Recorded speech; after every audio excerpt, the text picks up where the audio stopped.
இன்னைக்கு இன்னொரு ஒரு PC build வீடியோ பண்ண போறோம். ரீசெண்டா 3900K Intelோட latest Core i9 processor use பண்ணி ஒரு PC build பண்ணியிருந்தேன். அதோட டைம் லாப்ஸ் வீடியோ போஸ்ட் பண்ணியிருந்தேன். இன்னைக்கு இந்த வீடியோல என்ன பார்ட்ஸ் அதுக்கு நான் பிக் பண்ணேன், எதுக்காக அந்த பார்ட்ஸை சூஸ் பண்ணேன், ப்ளஸ் கேம் பிளே எப்படி இருக்குது, பெஞ்ச்மார்க்ஸ் எப்படி இருக்குது, இது எல்லாத்தையும் பற்றி டீட்டெயில்டாக பார்க்க போகிறோம். ஸ்டார்ட் பண்ணுறதுக்கு முன்னாடி ஒரு சின்ன டிஸ்க்ளைமர், இது ஒரு ஸ்பான்சர்ட் வீடியோ கிடையாது. பட் கிகாபைட் நிறைய பார்ட்ஸ் இந்த வீடியோக்காக ஆர்கனைஸ் பண்ணியிருக்காங்க. ஸோ நீங்கள் இதே மாதிரி ஒரு பில்ட் பண்ண போகிறீங்க, இந்த வீடியோவை ஃபாலோ பண்ணி இதுக்கு சிமிலராக ஒரு பில்ட் பண்ண போகிறீங்க அப்படின்னா கிகாபைட் நான் யூஸ் பண்ண கிகாபைட் பார்ட்ஸ் தான் யூஸ் பண்ணணும்னு அவசியம் இல்லை. காம்படிஷன் கிட்டேருந்து உங்களுக்கு பெட்டரான ஆப்ஷன்ஸ் கிடைச்சதுன்னா அதை நீங்கள் கண்டிப்பாக யூஸ் பண்ணலாம். இங்கே ஏன் இத்தனை கிகாபைட் பார்ட்ஸ் இருக்குங்கிறதுக்கு காரணம் அவங்க ஹெல்ப் பண்ணது மட்டும்தான். எனிவேஸ், இப்போ டிஸ்க்ளைமர் கொடுத்தாச்சு. என் பேர் ஆஷ், நீங்கள் பார்த்துட்டு இருக்கிறது C4 Tech தமிழ். வீடியோவுக்கு போவோம். ஸோ முதல்ல கேஸ்லேருந்து ஆரம்பிக்கலாம். இங்கே நான் கூகரோட dark blader S case use பண்ணியிருக்கேன். இது ஒரு ஃபுல் டவர் கேஸ். இதை நான் சூஸ் பண்ணதுக்கு காரணம் இது நல்லா ஸ்பேஷியஸாக இருக்குது. எஸ்பெஷலி கூலிங்க்கு நிறைய ஆப்ஷன்ஸ் இருக்குது. இங்கே நான் யூஸ் பண்ணியிருக்கிறது டாப்பில் ஒரு 360mm ரேடியேட்டர். பட் வேணும்னா இதை ஃப்ரண்ட்லேயும் மவுண்ட் பண்ணலாம். இந்த கேஸில் இங்கே நான் யூஸ் பண்ணியிருக்கிறது ATX mother board. Extended ATX போர்ட்ஸ்க்கு கூட சப்போர்ட் இருக்குது. Plus graphics cards 350mm length வரைக்கும் இது சப்போர்ட் பண்ணுது. பார்க்குறதுக்கும் அந்த அஸ்தெட்டிக்ஸ் நல்லா இருக்குது. கொஞ்சம் RGB கொடுத்துருக்காங்க. ப்ளஸ் ஃப்ரண்ட்டில் அலுமினியம் பேனல், சைட்ஸில் டெம்பர்ட் கிளாஸ். இப்போ நியாயமாக பார்த்தீங்கன்னா பின்னாடி அந்த கிளாஸ் தேவையே இல்லை. அது இருக்கிறது இன்ஃபேக்ட் பில்டை வந்து கொஞ்சம் காம்ப்ளிகேட் பண்ணுது. ஏன்னா பின்னாடியும் கிளாஸ் இருக்கையில் நம்ம ஜென்ரலாக கேபிள்ஸ் அங்கே தான் கொஞ்சம் சொதப்புவோம். அங்கேயும் எல்லாம் பர்ஃபெக்டாக பண்ண வேண்டி இருக்குது, ஏன்னா எல்லாமே விசிபிளாக இருக்கிறதுனால. பட் அட்லீஸ்ட் கூகர் இங்கே அந்த கேபிள்ஸை மறைக்கிறதுக்கு ஒரு கவர்ட் சேனல் கொடுத்துருக்காங்க. பின்னாடி மட்டும் இல்லை, இப்போ ஃப்ரண்ட்லேயும் இங்கே நீங்கள் பார்க்குற இந்த மெட்டல் இது கேபிள் மேனேஜ்மெண்ட்டுக்கு ஹெல்ப் பண்ணுது. ப்ளஸ் அதே சமயத்தில் கிராஃபிக்ஸ் கார்டுக்கும் சப்போர்ட் கொடுக்குது. இப்போ இந்த கேஸில் 4, 2 இல்லை 3 இன்ச் ட்ரைவ்ஸ் ஆட் பண்ணலாம். இங்கே ஒரு சின்ன காமெடி என்னென்னா, இந்த கேஸ்லேயும் திருப்பியும் ஃப்ரண்ட்டில் டைப் சி போர்ட் கூகர் கொடுக்கல. இப்போது கொஞ்சம் வருஷம் முன்னாடி அந்த டஸ்ட் 2 கேஸ், கூகரோட டஸ்ட் 2 கேஸ் யூஸ் பண்ணி ஒரு பில்ட் பண்ணியிருந்தேன். ஸோ அது ஒரு மினி ITX போர்டுக்காக உள்ள கேஸ். ஸோ ஒரு மினி கேஸ், அதில் ஃப்ரண்ட்டில் டைப் சி கொடுத்துருந்தாங்க. கைஸ், இப்போ ITX போர்ட்ஸுங்கிறது ரொம்ப சின்ன போர்ட்ஸ். ஸோ இந்த மாதிரி சின்ன ஃபார்ம் ஃபேக்டர் போர்ட்ஸில் மேனுஃபேக்சரர்ஸ் அந்த நெசசிட்டிஸ் தவிர நிறைய விஷயங்களை கட் பண்ணிவிடுவாங்க. ஏன்னா எவ்வளோ அதில் ஃபிட் இன் பண்ண முடியுமோ ஃபிட் பண்ண ட்ரை பண்ணுவாங்க. ஸோ யூஸ்வலாக இந்த மாதிரி ITX போர்ட்ஸில் ஃப்ரண்ட் பேனல் டைப் சி மேனுஃபேக்சரர்ஸ்க்கு ப்ரையாரிட்டி கிடையாது. ஸோ மோஸ்ட்டாக ஒமிட் பண்ணிவிடுவாங்க. So front panel type C வராத போர்ட்ஸ் யூஸ் பண்ணுற அந்த மினி ஃபார்ம் ஃபேக்டர் கேஸில் Cougar front panel type C கொடுக்குறாங்க. இந்த மாதிரி full tower case, extended ATX boards கூட யூஸ் பண்ண முடிஞ்ச ஃபுல் டவர் கேஸஸில் டைப் சி கொடுக்கறது இல்லை. எனிவேஸ், எனக்கு இது கொஞ்சம் காமெடியாக பட்டுச்சு. கேவலமான காமெடி தான், கொஞ்சம் பொறுத்துக்கோங்க. இப்போ நம்ம போர்டுக்கு வருவோம். இங்கே நான் சூஸ் பண்ணியிருக்க போர்டு Aorus Z790 மாஸ்டர். இது கிகாபைட்டோட ஃப்ளாக்ஷிப் இன்டெல் போர்டு. இதில் அவங்களோட பெஸ்ட் VRM டிசைன் கொடுத்துருக்கோன்னு சொல்கிறாங்க. இதில் PCIe 5.0 சப்போர்ட் இருக்குது. அது மட்டும் இல்லாமல் DDR5 RAM XMP 3.0 சப்போர்ட்டோட யூஸ் பண்ணலாம். இதில் நிறைய எக்ஸ்பான்ஷன் ஆப்ஷன்ஸ் இருக்குது. இப்போ உதாரணத்துக்கு 5 M.2 ஸ்லாட்ஸ், எக்கச்சக்கமான ஸ்டோரேஜ்க்கு, எல்லாமே இதுக்கு முன்னாடி போன பில்டில் நம்ம பார்த்த அதே ஸ்க்ரூலெஸ் டிசைனோட. மற்றபடி 10 GB LAN, Wi-Fi 6E support, அப்புறம் அஃப்கோர்ஸ் RGB. இதில் நான் ஒரு M.2 ஸ்லாட்டை ஒரு 2 TB Aorus Gen 4 NVMe use பண்ணி பாப்புலேட் பண்ணேன். இதில் 5 Gbps ரீட்ஸ், 2.5 Gbps ரைட்ஸ் கிடைக்கும். ஸோ நல்ல டீசெண்டான NVMe. அஃப்கோர்ஸ் ப்ராசஸர்னு வந்தால் என்ன யூஸ் பண்ணியிருக்கோங்கிறது ஸ்டார்டிங்லேருந்து சொல்லிட்டு தான் இருக்கேன். இன்டெலோட latest flagship Core i9 Raptor Lake 3900K. இதில் 24 கோர்ஸ் இருக்குது. 8 பர்ஃபார்மன்ஸ் ஃபோக்கஸ்ட் கோர்ஸ் மல்டி த்ரெட்டிங்கோட, 16 எஃபிஷியன்சி ஃபோக்கஸ்ட் கோர்ஸ். ஸோ டோட்டலாக 32 எஃபெக்டிவ் த்ரெட்ஸ் இருக்குது. Max turbo frequency 5.8 GHz. So தாறுமாறான ஒரு ப்ராசஸர். மெமரின்னு பார்த்தா 4 16GB Aorus 5200 MHz DDR5 sticks use பண்ணியிருக்கேன். So total 64 GB. பவர் சப்ளைக்கு 80+ gold Aorus AP850 modular PSU choose பண்ணேன். Cooler X360 Waterforce. இந்த ப்ராசஸரை cool பண்ணுறதுக்கு ஒரு 360mm ராட் யூஸ் பண்ணலான்னு யோசிச்சுட்டு இருந்தேன். இது ஒரு டீசெண்டான கூலர், நல்லாவே பெர்ஃபார்ம் பண்ணுது. இன்ஃபேக்ட் இந்த வீடியோவோட கேமிங் அண்ட் பெஞ்ச்மார்க்ஸ் பார்ட் வரையில் உங்களுக்கே மேலே அந்த டெம்ப்ஸ் பார்த்தா தெரியும். டெம்பரேச்சர்ஸை நல்லா செக்கில் வைக்குது. அது மட்டும் இல்லாமல் ஃபேன்ஸும் நல்லா சைலண்ட்டாக இருக்குது.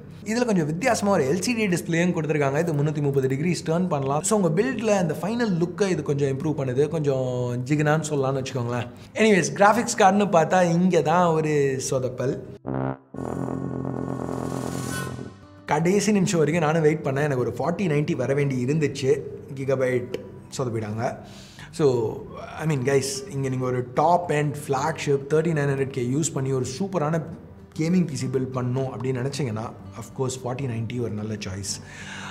பட் இங்கே என்னோடய பேக்கப் கார்டு நான் இங்கே யூஸ் பண்ணது 3080. அஃப்கோர்ஸ் அந்த ப்ரைஸ்க்கு இதில் இன்னமும் நல்ல பெர்ஃபார்மன்ஸ் இருக்குது, இல்லைன்னு சொல்ல. பட் எய்ம் பண்ணது டோட்டல் டாப் டியர். பட் இங்கே 3080 யூஸ் பண்ண வேண்டியதாக போச்சு. ஸோ எனிவேஸ் பேசுகிறத கொஞ்சம் கட் பண்ணிட்டு இது ஆக்சுவலாக எப்படி பர்ஃபார்ம் பண்ணுதுங்கிறத பார்ப்போம். ஆக்சுவலாக அதுக்கு போகிறதுக்கு முன்னாடி ஒரு சின்ன நோட். இந்த பில்ட் டெஸ்டிங்க்கு பர்ஃபெக்டாக இருக்குது, இல்லைன்னு சொல்ல. பட் தேர்மல்ஸ் எல்லாமே கரெக்டாக தான் இருக்குது. பட் இது கம்ப்ளீட்டான பில்ட் கிடையாது. ஏன்னா இப்போ இந்த கேஸில் நெகட்டிவ் ப்ரெஷர் இருக்குது உள்ள. நெகட்டிவ் ப்ரெஷர்னால் என்ன? இப்போ இங்கே இருக்கிற ஃபேன்ஸ் எல்லாமே மேலே 3 ரேடியேட்டர் ஃபேன், ஒரு பின்னாடி உள்ள ஃபேன், இது எல்லாமே எக்ஸாஸ்ட்டாக ஒர்க் ஆகிட்டுருக்கு. அதாவது காற்றை வெளியில் புஷ் பண்ணிகிட்ருக்கு. ஸோ ஃப்ரெஷ் ஏர் எங்கேருந்து வரப்போது? எங்கேருந்து வேணாலும் வரும். ஸோ பேசிக்காக ஒரு டஸ்ட் ஃபில்டரை பாஸ் பண்ணி வரல. ஸோ இந்த மாதிரியே இந்த பிசியை கண்டினியூஸாக ரன் பண்ணால் ரொம்ப சீக்கிரமாக தூசி உள்ள அக்யூமுலேட் ஆக ஆரம்பிச்சிடும். ஸோ இப்போ நான் இதை என்னோட டெய்லி டிரைவராக யூஸ் பண்ண போகிறேன்னா, இல்லை நீங்கள் ஒரு பிசி இதுக்கு சிமிலராக பில்ட் பண்ணுறீங்கன்னா, என்னோட சஜஷன் பின்னாடி ஒரு டஸ்ட் ஃபில்டரை ஆட் பண்ணிவிட்டு அந்த எக்ஸாஸ்ட்டை இன்டேக்காக மாற்றுங்க. அதாவது ஃபேனை ஃப்ளிப் பண்ணுங்கள். ப்ளஸ் ஃப்ரண்ட்டில் ஒரு 3 எக்ஸ்ட்ரா ஃபேன்ஸ் ஆட் பண்ணலாம். அப்போ நீ ஏன்டா பண்ணல அப்படின்னு நீங்கள் கேட்கலாம். திருப்பி நான் இந்தியாவுக்கு போன அந்த சைக்கிள் கேப்பில் பில்ட் பண்ண பிசி தான் இது. அந்த டைமிங்கில் இதுக்கு இந்த பில்ட்டுக்கு செட் ஆகிற ஃபேன்ஸ் எனக்கு கிடைக்கல. நான் கேட்ட ஃபேன்ஸ் கிடைக்கல. ஸோ கொஞ்சம் காம்ப்ளிகேட் ஆகிடுச்சு. பட் எனிவேஸ் இப்போ நீங்கள் பார்க்குற நம்பர்ஸ் எதுவுமே முன்னாடி அந்த ஃபேன்ஸ் போட்டிருந்ததுனால மாறாது. ஷார்ட் டேர்ம் ரன்னிங்க்கு இது கரெக்டாக தான் இருக்குது. ஸோ இப்போ கேம்ஸ்னு வரையில் முதல்ல Cyberpunk 2077 4Kல ரன் ஆகிட்டுருக்கு. ரே ட்ரேசிங் அல்ட்ரா ப்ரீசெட்டோட DLSS எனேபிள் ஆகிருக்கு. ஸோ இங்கே பார்த்தீங்கன்னா GPU மேக்ஸ் அவுட் ஆகுது. பட் CPU பெருசாக புஷ் ஆகலை. ஏன்னா கேமிங்னு வரையில் அது பர்டிகுலர்லி CPU இன்டென்சிவாக இருக்காது. அட்லீஸ்ட் இந்த கேம் கிடையாது.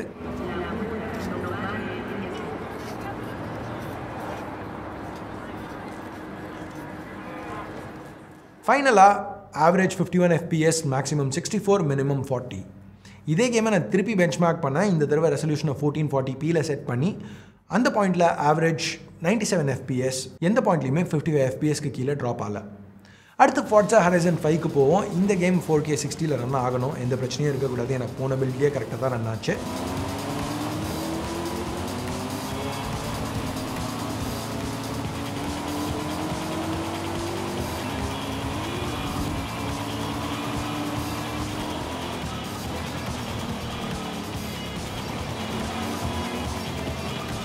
ஆவரேஜ் 74 FPS, திருப்பியும் அது 4Kல எக்ஸ்ட்ரீம் ப்ரீசெட்டோட. அடுத்து GTA 5 பார்ப்போம். இதுவும் 4Kல ரன் ஆகிட்டு இருக்கு. இருக்கிற எல்லா செட்டிங்ஸுமே மேக்ஸ் பண்ணியிருக்கேன். இந்த பெஞ்ச்மார்க் ரன் பண்ண டைம் ஃபுல்லாக கிட்டத்தட்ட FPS 60ல் தான் இருந்துச்சு.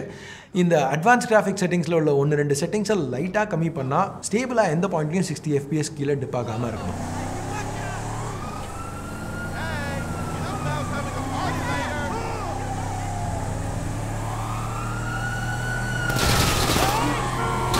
ஃபைனலாக இப்போ ஸ்பைடர்மேன் ரீமாஸ்டர்டுக்கு வருவோம். திருப்பியும் 4Kல தான் ரன் ஆகிட்டு இருக்கு. எல்லா செட்டிங்ஸும் மேக்ஸ் அவுட் பண்ணியிருக்கேன். இந்த கேம் கான்ஸ்டண்ட்டாக கிட்டத்தட்ட 150 FPSல ரன் ஆகிட்டு இருந்துச்சு. ஸோ பெர்ஃபார்மன்ஸ் ரொம்ப சாலிட்.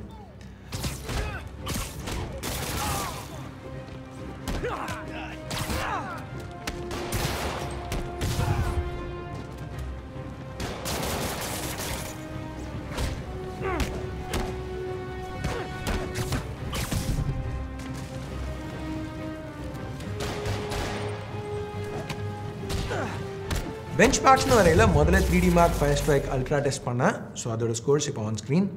அடுத்து சிபியூக்கு சினிபெஞ்ச் R23 ரன் பண்ணேன். 36,700 கிட்டத்தட்ட மல்டி கோர் ஸ்கோர். அப்புறம் 2250 சிங்கிள் கோர்.